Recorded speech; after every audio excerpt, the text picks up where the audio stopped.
18-year-old Stormy Rich is strikingly average from an outsider's perspective. She will soon graduate high school with a 3.6 GPA and is interested in a fair amount of strong colleges. As she rides the bus every morning, she finds herself in an all too familiar situation, and on consecutive mornings has witnessed the same scenario over and over. One morning, she decides it's time for a change. A few days later, her name appears in the local paper as headlines read, "Student reportedly being punished for standing up for mentally challenged girl at school." A disgusting end to such a noble act is how we got here in the first place. When standing up for someone becomes a threat to your academic credibility, we lose sight of how important community is.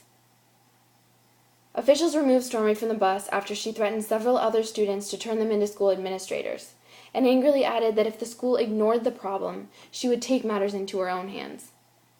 Why would she need to take matters into her own hands? How on earth could the school ignore something like this? Arguing that she was displaying bullying behavior by standing up for the girl, the school thought it was vital that she be punished for her actions. Her actions? Her actions of immense courage to stand up for injustice and believe that she could make a difference. Throughout this story, Stormy expressed one strong point that I believe should be acknowledged. She said, "I never want this to happen to anyone. I mean, I know we can't save the whole world, but at least we could try to help the people that go to our school, right?" In our world today, it is almost customary to look down on any form of disability. So common, in fact, that we have been discriminating against ourselves without knowing it. 1 in 5 people in the U.S. is disabled, which means this year at Harvard, 4,245 students will have some form of disability, which means that on your average football team, about 11 players will struggle with a disability, which means that at Athenian, 90 students, equivalent to the entire junior class, could be hiding something you never knew they had to fit society's norms. Look around you. You're enveloped in a community that runs on respect and the beauty of an open mind. When did it become okay to put down those who are different from us? When did the veterans, the schizophrenic, the premature, the hospital-ridden angels get to be free? When do they get to feel comfortable in their own skin like you do in yours? Or do you?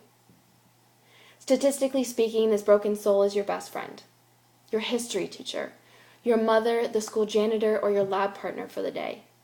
Stand up for each other. This speech is not meant to be accusatory of the human race, nor is it accurate for every individual.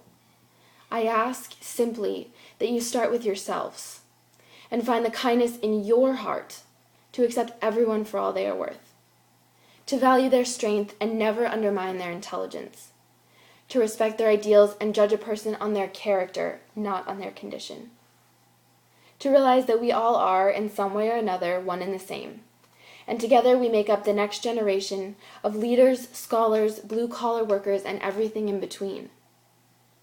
We must unite in preparation for the day every autistic, deaf, dyslexic, paraplegic man, woman, and child will fall under the same category, a human being.